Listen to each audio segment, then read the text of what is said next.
Okay, so alongside of this crazy offseason, we have more moves being made. This one we're going to talk about a trade that happened a few days ago, trade slash signing. Um, this is Darren Raddysh going to the Toronto Maple Leafs. Now, I'll give my thoughts on this trade slash signing in a second, but we first have to talk about who Darren Raddysh is.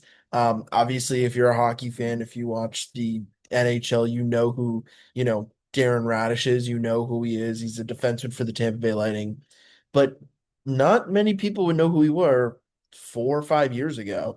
Um, he was never drafted into the National Hockey League. He played in the OHL as a junior on the Erie Otters, the same Erie Otters team that, Connor McDavid and Mitch Marner were on. He actually won the Calder Cup, I believe, with the Erie Otters in 2016, 2017, where he was their best defenseman. He had 81 points in 62 games played, and in the playoffs, 22 points in 22 games played.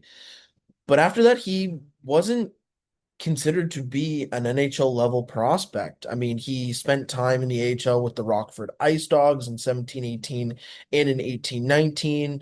Then he was with the Hartford Wolfpack in 18-19, 19-20, 20-21. And then he made the move over to the Syracuse Crunch. And this move really did seem like it was a game changer. It was. This was the difference between him being a just a regular everyday AHL guy to developing and blossoming into an NHL level defenseman. Prior to going to Syracuse, which Syracuse is the AHL affiliate of the Tampa Bay Lightning, his most points in a single season for a defenseman was 30 in the 18-19 season, split between Rockford and Hartford. That's not a ton for a defenseman. Now, in the AHL, there's less scoring, but still, he doesn't make his NHL debut till 21-22 with Tampa, where he only played 4 games, no points. He was a plus one, though. And in the 22-23 season, he was fantastic in the AHL. 51 points in 50 games played, and he ended up playing 17 games in the National Hockey League that year and had 3 points in 17 games played, and even played in the playoffs, had 6 appearances in the playoffs, 2 points. So it's very interesting because at this point in his career, he's 26, 27, and this kid who, not a kid anymore, this guy who had just a fantastic year in the AHL and is playing now in the NHL and looks actually pretty decent in the NHL when he is in the lineup. Can this be a guy who can be on your team? Can he be a depth guy? Can he be a seventh defenseman? I think the idea that maybe Tampa Bay Lightning fans were thinking of going into the 22-23 season is, can Darren Raddysh be our seventh defenseman?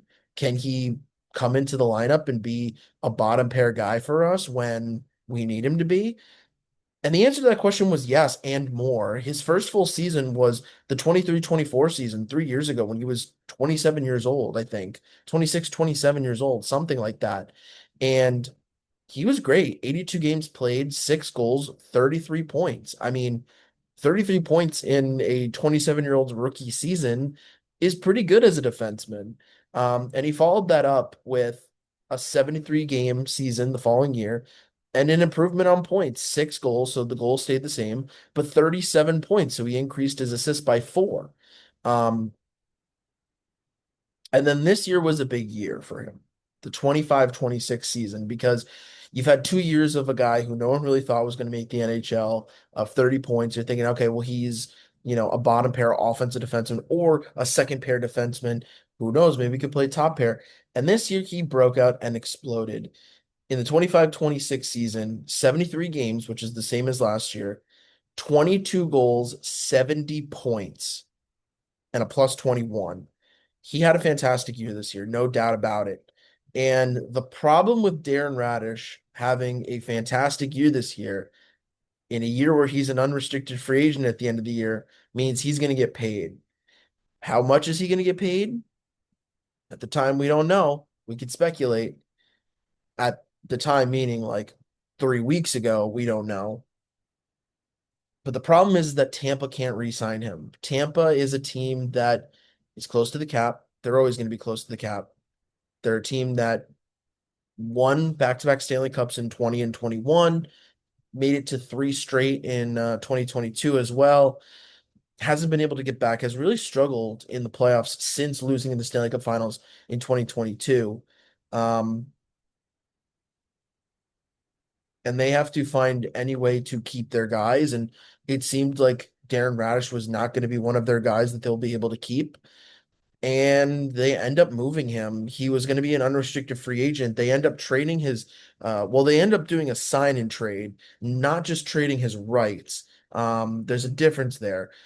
When I think of a sign and trade, he signs a contract with Tampa and then he gets traded to a team, as opposed to a team trading for a player's rights and then they sign him. Now, obviously, Toronto has, spoiler alert, he gets traded to Toronto. I said that earlier. Toronto has a say in what the contract's going to be, obviously. So he really was making a deal with Toronto. But it's not like they just acquired his rights and then started talking to him. They talked to him before they acquired his rights. And the only way that Toronto was going to acquire the rights, the unrestricted free agent rights of Darren Raddysh before July 1st, was if they had a contract in place. That's usually how it goes. So Toronto trades away a fifth round pick in this year's draft, the 133rd pick, and they get 30-year-old defenseman Darren Raddysh, and they sign him to a 5-year, $8.5 million deal per year with a full no move clause. Now, we'll just throw that fifth round pick out in the garbage. What does that mean for Tampa? That means that they get something for him as opposed to nothing. They were going to lose him on July 1st anyway. They had no intentions of signing him. They couldn't even afford to sign him. I don't think they would have been able to give him 8.5 mil a year. It was clear cut he wasn't re-signing. So by trading him and trading his rights, you get something. It's nothing, but it's better than nothing. A fifth round pick could be nothing, and it probably will be nothing. The odds of a fifth round pick playing an NHL game are very low, let alone being an everyday NHLer, let alone being a star NHL player or an impact player. But at least having a pick to make a pick is better than not having a pick, if that makes sense. So I guess Tampa got something out of it. But what does this mean for Toronto? This is their new guy. For the longest time, dating back to 2015, 2016, their guy on defense was Morgan Riley. And the defense has always been a struggle for Toronto. They could never figure it out in the Matthews, Marner, Nylander era, Morgan Riley era, John Tavares era, whatever you want to call it. They could never figure out the defense. And part of the reason why they could never figure out the defense was questions about Morgan Riley. Now, Morgan Riley has had good seasons in the past, but over the last few years, he's definitely regressed. And it's clear that Toronto may want to try to move off from him. Morgan Riley himself may want to leave Toronto in a trade. He's still signed under contract for, I think, 4 more years. Yeah, he's still under contract for 4 more years, but maybe it's time for the two teams to part ways because Morgan Riley just doesn't work as a top pairing number one defenseman anymore.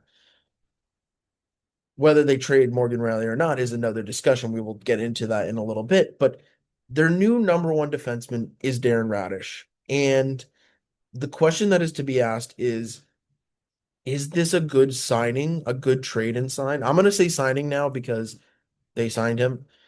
Is this a good signing for Darren Raddysh to be their number one defenseman? To answer that question, we first off have to watch the season, but to kind of lay out why I may think it may or may not work out, you have to look at a couple things. One, who is Darren Raddysh as a player? Darren Raddysh is a player who blossomed into the NHL late. He did not come into this league as a 20-year-old. He did not come into this league as a 22-year-old. His first game was when he was like 26. His first full season was when he was like 27. Okay. But the thing about him is that he's gotten better every year.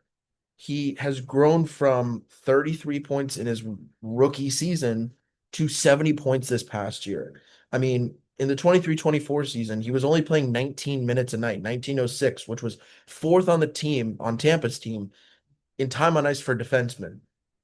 In 2024, 37 points and actually less time, 17 minutes and 18 seconds of time on ice per game. That was fifth on the team. This year, he led the team in time on ice for a defenseman with 22 minutes and 42 seconds. He led the defense in points with 70 points. So if you want to base Darren Raddysh on can he be a number one in Toronto, The answer is he could because of the fact that every year, which it's only been 3 years, he has gotten better. And he was Tampa's number one defenseman this year. He had 22 goals as a defenseman. 20 plus goals as a defenseman means that you're an elite goal scoring defenseman. The problem to why I'm concerned, and this is not just a concern where it's like, oh, you're concerned about every trade or every signing. The reason why I think this is so high risk for Toronto, and I'm mainly on the side of I don't think it's going to work out, is because I don't think he'll be able to sustain 70 points again. He did it once. I kind of feel like this may be an outlier year for Darren Raddysh. We're not talking about a guy, like I said, who just had 2 straight years and is at the age of 24. This is a 30-year-old. You know, when we talk about 30-year-old defensemen or 30-year-old players, we start talking about them as if they're going to start regressing soon. Like I said, Morgan Riley over the last few years has regressed. He's only 32. Morgan Riley is only 2 years older than Darren Raddysh. And Toronto just signed Darren Raddysh as if he's a 25-year-old, 26-year-old defenseman. This is why I'm concerned. He did it once, and when you do it once, you can do it again. But I don't know how well he'll be able to do it again, and he's 30. How many years of that are you going to get? Are you going to get 2 years, 3 years? You have him assigned for 5 years. Is he going to give you a 70-point season not only once, but is he going to give it to you 5 times from 30 to 35? I think it's really tough. Now, I do think he's going to play the most minutes on this team.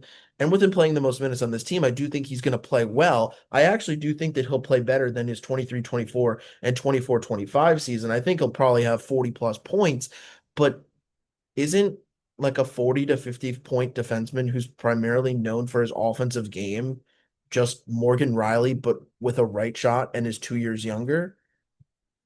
He also makes a mil more than Morgan Riley. Morgan Riley makes 7.5. Darren Raddysh makes 8.5. To me, this kind of just seems like they're replacing Morgan Riley with Darren Raddysh, and it's basically the same player.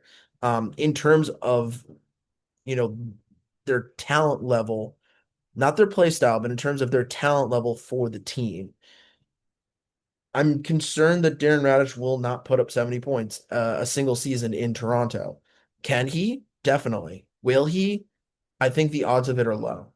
Um, he doesn't hit that much either. He's never hit 100 hits in a single season for Tampa. Um, the top hitters in the league for defensemen are, up there. Block shots also, he only had one season over 100. The top block shot guys are blocking over 150, and really good shot blockers are blocking over 100 consistently on a year-to-year basis. So he doesn't really block a ton of shots. He doesn't throw a lot of hits. Again, I'm not incredibly sure how good of he is defensively. I know he's more known for his offensive game. That doesn't mean that he's bad defensively, but if he's more known for his offensive game, that means he's going to predominantly be an offensive player. This is not going to be a shutdown defenseman, if that makes sense. Um, so I am nervous about this deal for Toronto. I'm not necessarily in favor of this move. I think what's really interesting too about this Darren Raddysh sign and trade is what does this mean for Morgan Riley? Now, obviously, like I mentioned, is Morgan Riley going to be on this team? Now, the rumor was prior to this season or prior to this off season starting that they were going to part ways. Do you decide to keep Morgan Riley and run Darren Raddysh and Morgan Riley as your two defensemen? They currently have $18 million in cap space, just shy of 19 million, and they really don't have any huge signings. They don't. I mean, they may want to try to bring in another goalie. I definitely do think that that would be a good option for them, but a good goalie would not be more than 8 mil. You're still going to have 12 mil left to work with, and that doesn't even include players that you're potentially going to trade away. Like with the addition of Raddysh, your decor is Raddysh, Riley, McCabe, Tanev, OEL, and Carlo. I would assume one of those guys needs to go. Maybe Brandon Carlo, who has been not very good and has definitely struggled with his time in Toronto after being traded from Boston to Toronto last trade deadline, the 2025 deadline. So that's 3.5 mil right there that you can move off from, you know? So it they don't need to move Morgan Riley in terms of salary cap. They can definitely keep Morgan Riley in terms of salary cap. Do they keep Riley for another year and then move him? Do they wait 2 years because Morgan Riley has a full no move right now, and then after that he has a 10 team no trade list and a full move, so he can waive his no move, but also submit a 10 team. So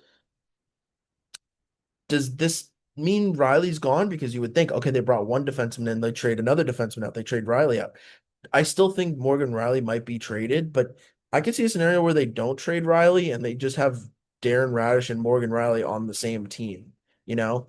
And Raddysh is a top pair, Riley is a second pair, with McCabe and Tanev. And then, OEL is on the bottom pair with someone like Philippe Myers, or maybe they sign someone else, but maybe they do keep OEL and Carlo on the bottom pair, and that's their six right there.